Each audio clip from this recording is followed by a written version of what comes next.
today's event is about turning HR managers into country managers. Not exactly the kind of thing you want to introduce when you're telling somebody to be a country manager. Not exactly the kind of thing you want to talk about. The primary objectives of country managers really is the success of your business.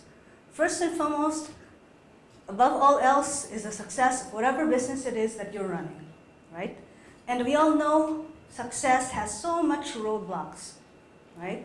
The road to success has many ups, downs. It's kind of crazy.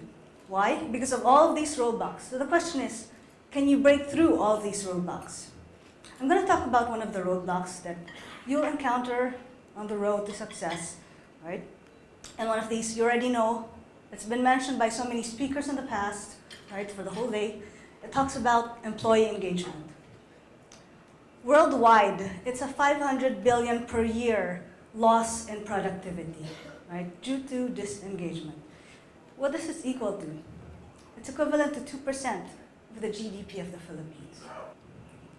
So this remains a number one priority. It's been mentioned by many speakers today, so we know that this is a number one priority of any business, and it's been a priority for the past 3 years. So the question is, how do you engage? One of the most downloaded articles in Harvard Business Review, I believe it's about 1.2 million downloads so far, is from this guy, Frederick Hemrick. So he talks about engaging your employees for HR.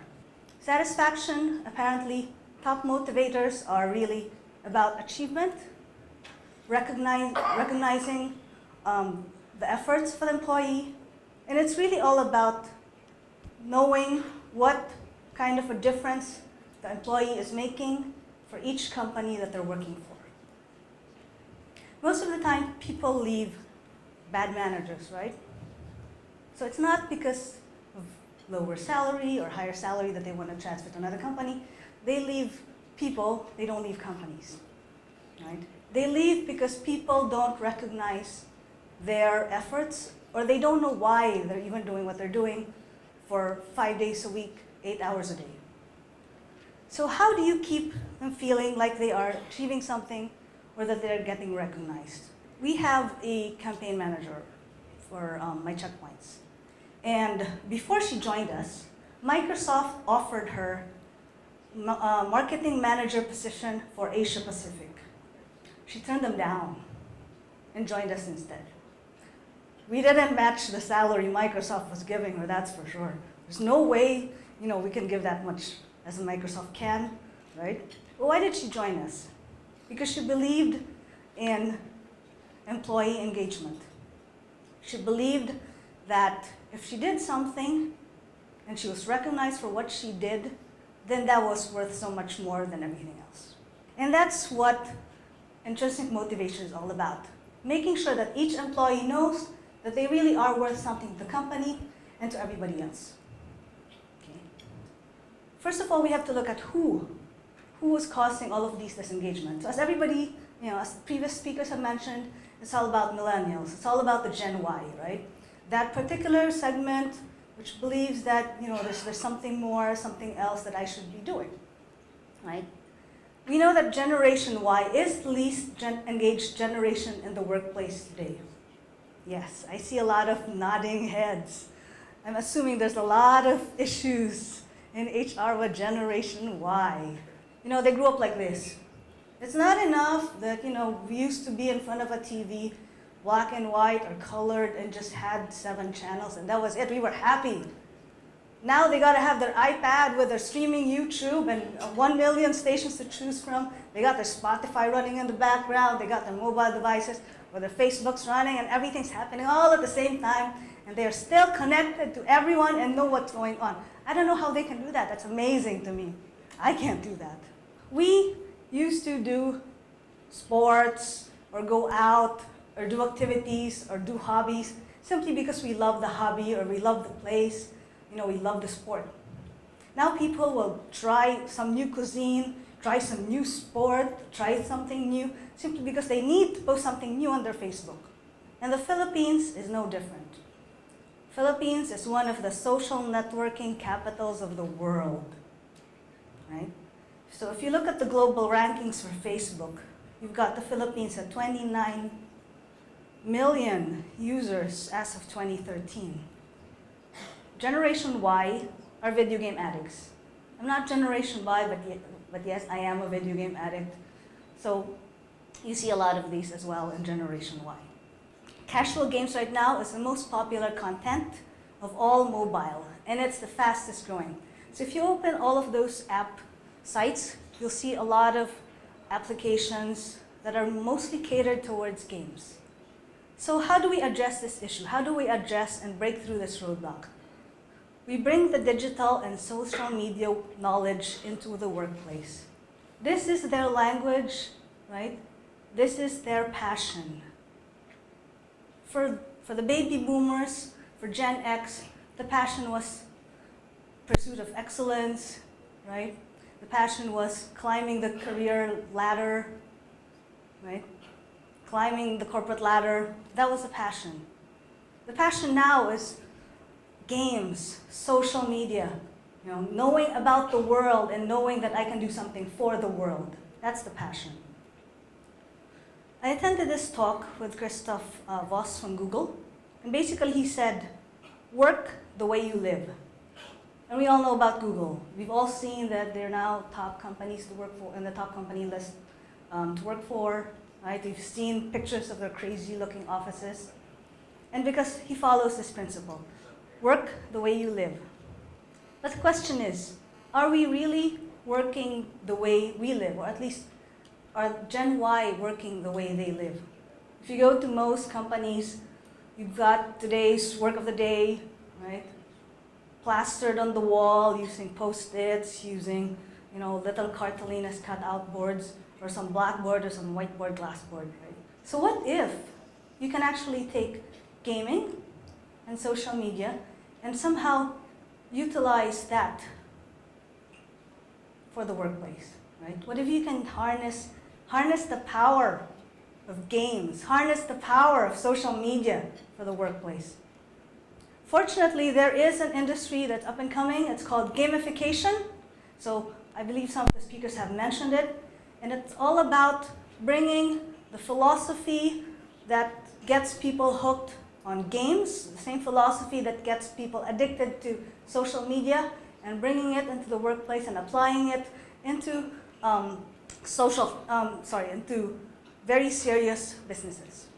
So Jason Aberbrook from one of the top 100 influencers in HR by HR Examiner said that by applying the same principles that inspire people to play games to employee performance, businesses can drive deeper engagement and increase alignment with corporate goals.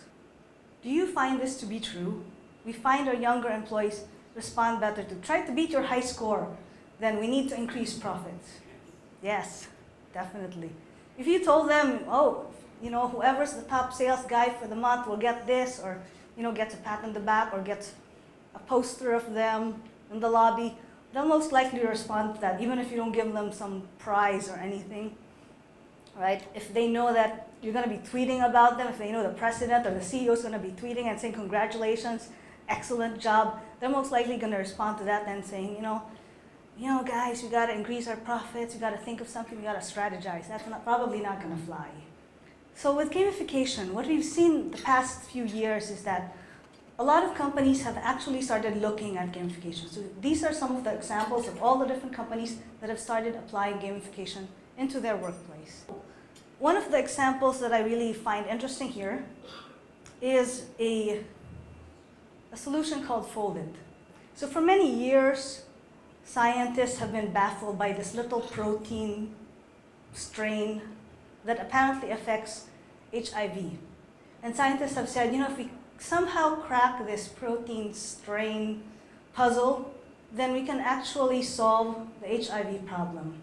They could not do it. They spent 10 years, something, trying to figure this out. So what they did was they put up this problem on the internet, and within 10 days, gamers solved the HIV puzzle. Hewlett-Packard also launched Project Everest. So it basically rewarded the best reseller teams. And then after they launched it, they saw 56.4 increase in revenue. AstraZeneca, very traditional companies, pharmaceutical companies, right? Somehow decided to launch a gamified medical training system, right? And then they got 99% completion rate on their medical training system. Cisco used strategies to enhance their outbound sales. So they were able to reduce call time by 15%, which for the call center industry, that's huge, right? And they were able to improve sales by around 10%. Now, so we know that we have a problem, we have a roadblock, that's engagement.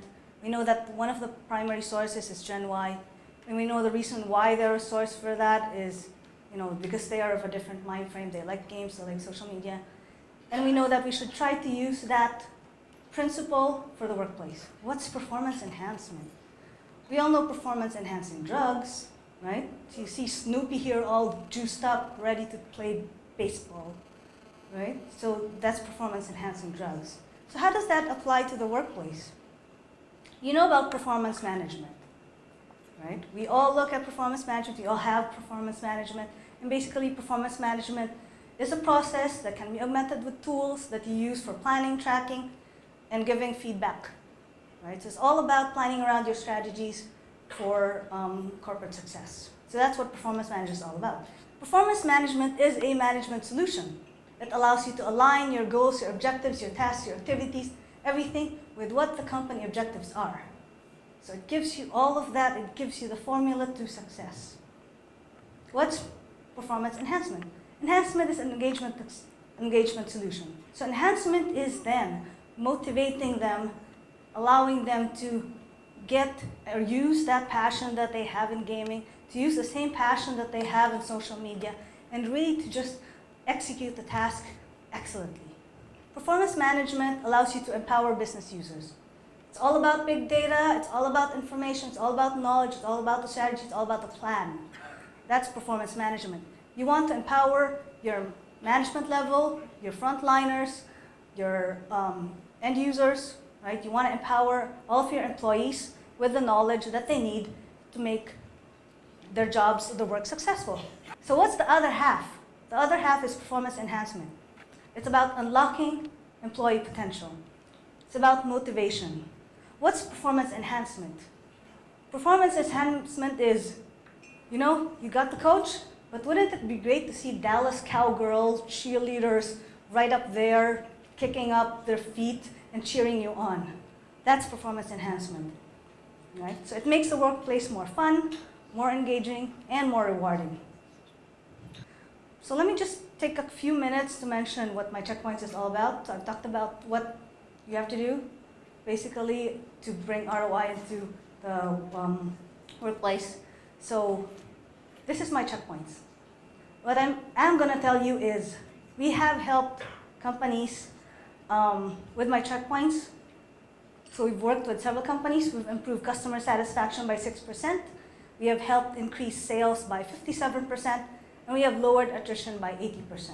So what if you apply any of the strategies, tactics that you can see online, simply giving gift cards, simply giving GCs, whatever, simply restructuring a few things that you do, or applying some sort of performance enhancement tool like this to 1,000 employees.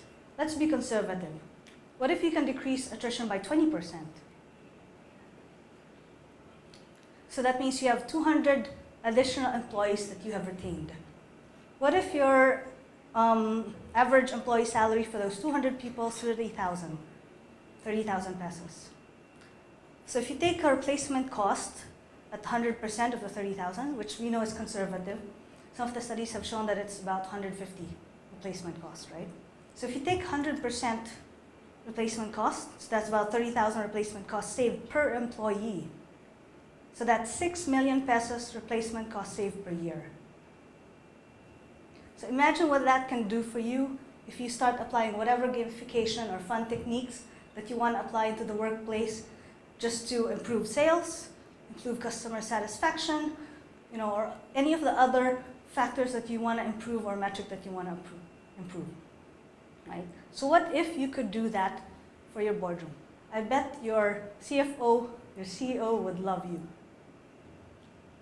right? So I can actually talk about this the whole day. So I can talk about how you can make fun work for your workplace, how you can differentiate your company using fun, how you can improve engagement using fun, achieve operational excellence, or increase employee retention. But I'm not going to do that. I think it's about the end of my time right now. So I'd like to thank all of you for having me here today. And if you just want to know more, we're over there at the back, and feel free to approach us if you want just any simple tips or whatever. Thank you very much.